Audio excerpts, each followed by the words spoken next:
भारतीय होने के गौरव के बारे में बातें करते हुए सुनते हैं तो उनके उद्गारों में हमें महान स्वतंत्रता सेनानियों की भावनाओं की प्रतिध्वनि सुनाई देती है। हमें ये अनुभव होता है कि हम उस परंपरा का हिस्सा है जो स्वाधीनता सेनानियों के सपनों और उन भावी पीढ़ियों की आकांक्षाओं को एक कड़ी में पिरोते हैं, जो आने वाली वर्षों में हमारे राष्ट्र को अपना संपूर्ण गौरव पुनः प्राप्त करते हुए देखेंगे। इतिहास की इस श्रृंखला की एक कड़ी होने का बोध हमारे अंदर विनम्रता का संचार करता है। ये बोध हमें उन दिनों की याद दिलाता है जब हमारा देश विदेशी शासन के अधीन था। राष्ट्रभक्ति और वीरता से ओतप्रोत देश प्रेमियों ने अनेक जोखिम उठाए और सर्वोच्च बलिदान दिए। हम उनकी पावन स्मृति को नमन करते हैं। उनके अथक प्रयासों के बल पर भारत की आत्मा सदियों की नींद से जाग उठी। अंतरधारा के रूप में सदैव विद्यमान रही हमारी विभिन्न परंपराओं और मूल्यों को पीढ़ी दर पीढ़ी हमारे महान स्वाधीनता सेनानियों ने नई अभिव्यक्ति प्रदान की। मार्गदर्शक नक्षत्र की तरह राष्ट्रपिता महात्मा गांधी ने स्वाधीनता संग्राम की विभिन्न परंपराओं और उनकी विविध अभिव्यक्तियों को एकजुट किया। साथ ही सरदार पटेल, नेताजी सुभाष चंद्र बोस और बाबा साहेब आम्बेडकर तथा भगत सिंह और चंद्रशेखर आजाद जैसे अनेक महान जननायक भी सक्रिय थे। ये एक राष्ट्रव्यापी आंदोलन था जिसमें सभी समुदायों ने भाग लिया। आदिवासियों में तिलका माझी, बिरसा मुंडा, लक्ष्मण नायक और फूलो जानो जैसे कई अन्य लोग थे जिनके बलिदान की आप सराहना हो रही है। हमने भगवान बिरसा मुंडा की जयंती को जनजातीय गौरव दिवस के रूप में मनाना शुरू किया है। अगले वर्ष उनकी 150वीं जयंती का उत्सव राष्ट्रीय पुनर्जागरण में उनके योगदान को और अधिक गहराई से सम्मान देने का अवसर होगा। मेरे प्यारे देशवासियों, आज 14 अगस्त को हमारे देश विभाजन विभीषिका स्मृति दिवस मना रहा है। ये विभाजन की भयावहता को याद करने का दिन है। जब हमारे महान राष्ट्रों का विभाजन हुआ तो लाखों लोगों को मजबूरन पलायन करना पड़ा। लाखों लोगों को अपनी जान गंवानी पड़ी। स्वतंत्रता दिवस मनाने से एक दिन पहले हम उस अभूतपूर्व मानवीय त्रासदी को याद करते हैं और उन परिवारों के साथ एकजुट होकर खड़े होते हैं जो छिन्न भिन्न कर दिए गए थे। हम अपने संविधान की 75वीं वर्षगांठ मना रहे हैं। हमारी नवस्वाधीन राष्ट्र की यात्रा में गंभीर बाधाएं आई है। न्याय, समानता, स्वतंत्रता और बंधुता के संवैधानिक आदर्शों पर दृढ़ रहते हुए हम इस अभियान के साथ आगे बढ़ रहे हैं कि भारत विश्व पटल पर अपना गौरवशाली स्थान पुनः प्राप्त करे। इस वर्ष हमारे देश में आम चुनाव हुए। कुल मतदाताओं की संख्या लगभग 97 करोड़ थी, जो एक ऐतिहासिक कीर्तिमान है। मानव समुदाय इतिहास की सबसे बड़ी चुनाव प्रक्रिया का साक्षी बने। इस तरह के विशाल आयोजन के सुचारू और त्रुटि रहित संचालन के लिए भारत का निर्वाचन आयोग बधाई के योग्य है। मैं उन सभी कर्मचारियों और सुरक्षा कर्मियों का आभार व्यक्त करती हूँ जिन्होंने भीषण गर्मी का सामना करते हुए मतदाताओं की मदद की। इतनी बड़ी संख्या में लोगों द्वारा मताधिकार का प्रयोग करना वस्तुतः लोकतंत्र की विचारधारा का प्रबल समर्थन है। भारत द्वारा सफलतापूर्वक चुनाव आयोजित करने से पूरे विश्व में लोकतांत्रिक शक्तियों को ताकत मिलती है। मेरे प्यारे देशवासियों, वर्ष 2021 से वर्ष 2024 के बीच 8% की औसत वार्षिक वृद्धि दर हासिल करके भारत सबसे तेज गति से बढ़ने वाली बड़ी अर्थव्यवस्थाओं में शामिल है। इससे न केवल देशवासियों के हाथों में अधिक पैसा आया है, बल्कि गरीबी रेखा से नीचे रहने वाले लोगों की संख्या में भी भारी कमी आई है। जो लोग अभी भी गरीबी से पीड़ित है उनकी सहायता करने के साथ साथ उन्हें गरीबी से बाहर निकालने के लिए भी सभी प्रयास किए जा रहे हैं। उदाहरण के लिए कोविड-19 के शुरुआती चरण में आरंभ की गई पीएम गरीब कल्याण अन्न योजना के तहत लगभग 80 करोड़ लोगों को मुफ्त राशन दिया जा रहा है, जो ये भी सुनिश्चित करते हैं कि जो लोग हाल ही में गरीबी से बाहर आए हैं उन्हें पुनः गरीबी में जाने से रोका जा सके। ये हम सभी के लिए गर्व की बात है कि भारत दुनिया की 5वीं सबसे बड़ी अर्थव्यवस्था बन गए हैं और हम शीघ्र ही विश्व की 3 शीर्षस्थ अर्थव्यवस्थाओं में स्थान प्राप्त करने के लिए तैयार है। ये सफलता किसानों और श्रमिकों की अथक मेहनत, नीति निर्माताओं और उद्यमियों की दूरगामी सोच तथा देश के दूरदर्शी नेतृत्व के बल पर ही संभव हो सकी है।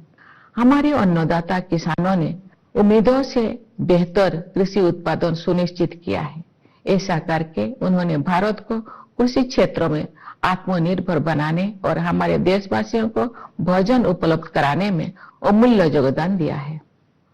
हाल के वर्षों में इंफ्रास्ट्रक्चर को काफी बढ़ावा मिला है। सुविचारित योजनाओं एवं प्रभावी कार्यान्वयन ने सड़कों और राजमार्गों, रेलवे और बंदरगाहों का जाल बिछाने में मदद की है। भावी प्रौद्योगिकी की अद्भुत क्षमता को ध्यान में रखते हुए सरकार ने सेमीकंडक्टर और आर्टिफिशियल इंटेलिजेंस जैसे कई क्षेत्रों को बढ़ावा देने पर विशेष बल दिया है।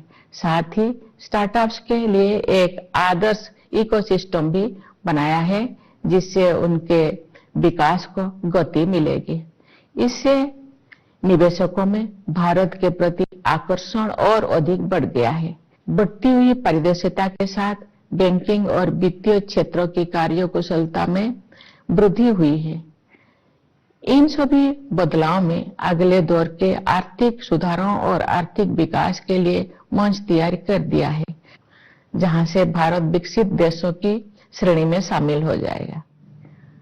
तेज गति से हो रही न्यायपरक प्रगति के बल पर वैश्विक परिदृश्यों में भारत का कद ऊंचा हुआ है।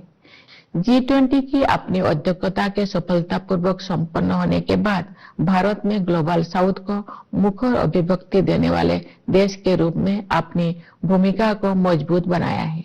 भारत अपनी प्रभावशाली स्थिति का उपयोग विश्व शांति और समृद्धि के विस्तार हेतु करना चाहता है। मेरे प्यारे देशवासियों, हमें संविधान निर्माता डॉक्टर B.R. अम्बेडकर के शब्दों को भी सदैव याद रखना चाहिए। उन्होंने ठीक ही कहा था और मैं उन्हें उद्धृत करती हूँ।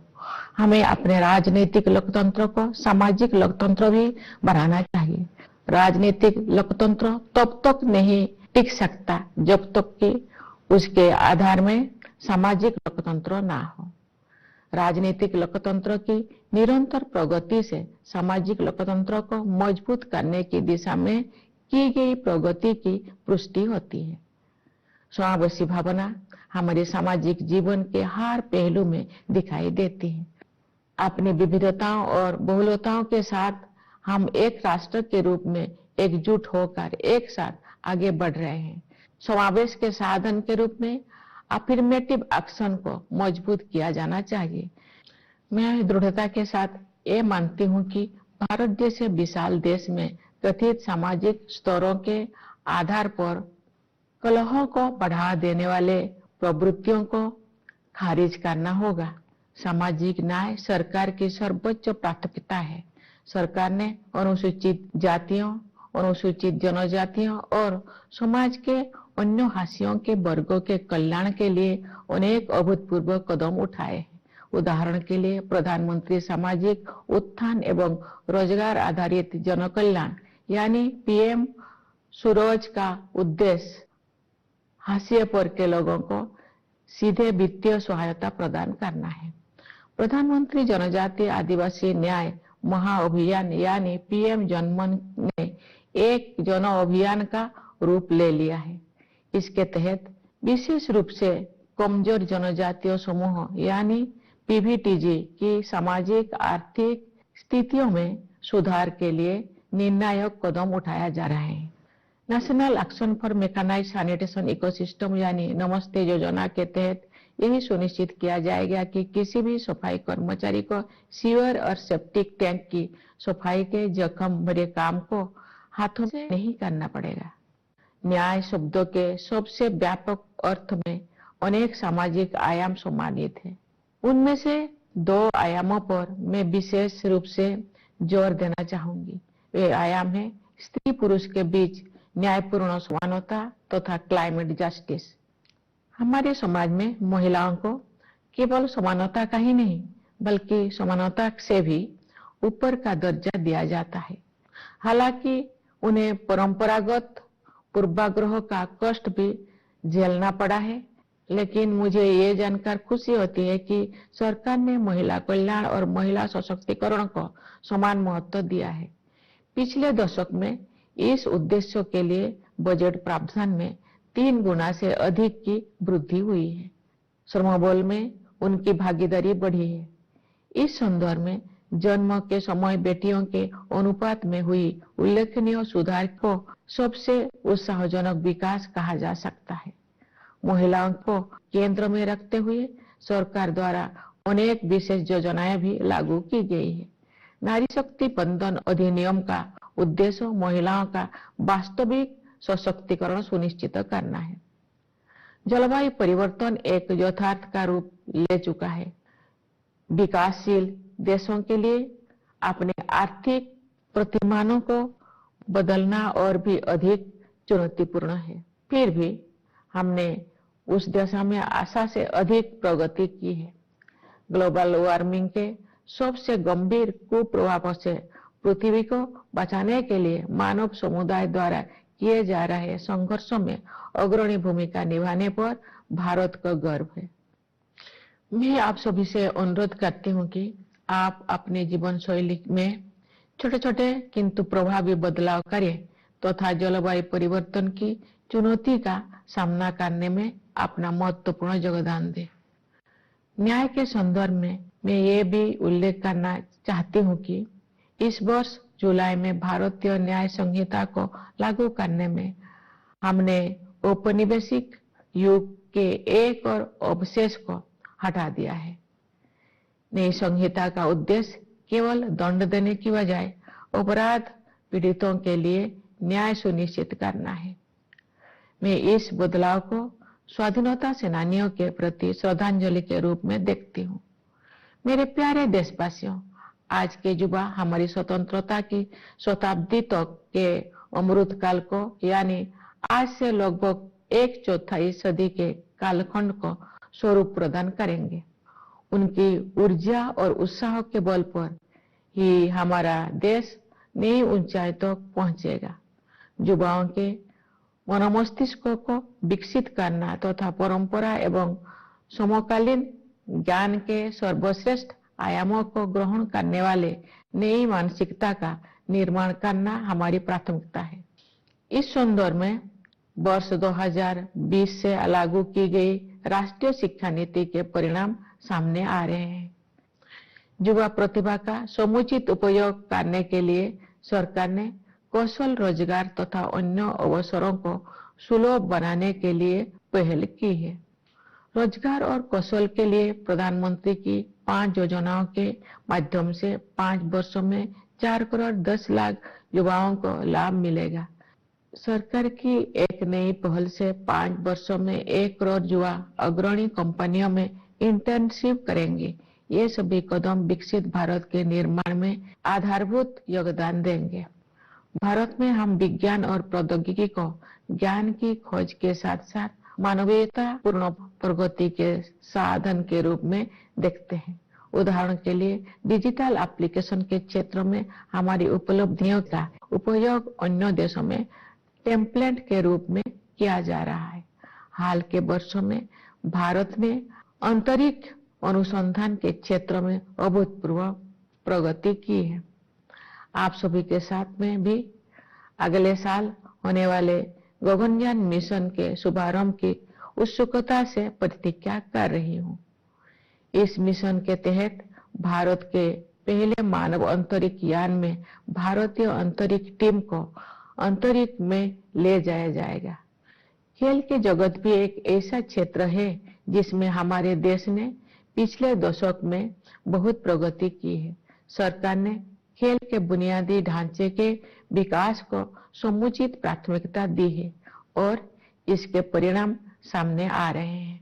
हाल ही में संपन्न पेरिस ओलंपिक खेलों में भारतीय दल ने अपना उत्कृष्ट प्रयास किया। मैं खिलाड़ियों की निष्ठा और परिश्रम की सराहना करती हूँ। उन्होंने युवाओं में प्रेरणा का संचार किया है। क्रिकेट में भारत ने T20 विश्व कप जीता, जिससे बड़ी संख्या में क्रिकेट प्रेमी आनंदित हुए। शतरंज में विलक्षण प्रतिभा वाले युवा खिलाड़ियों ने देश को गौरवान्वित किया है।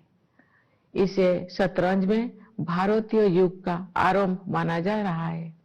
बैडमिंटन, टेनिस और अन्य खेलों में हमारे युवा खिलाड़ी विश्व मंच पर अपनी पहचान बना रहे हैं।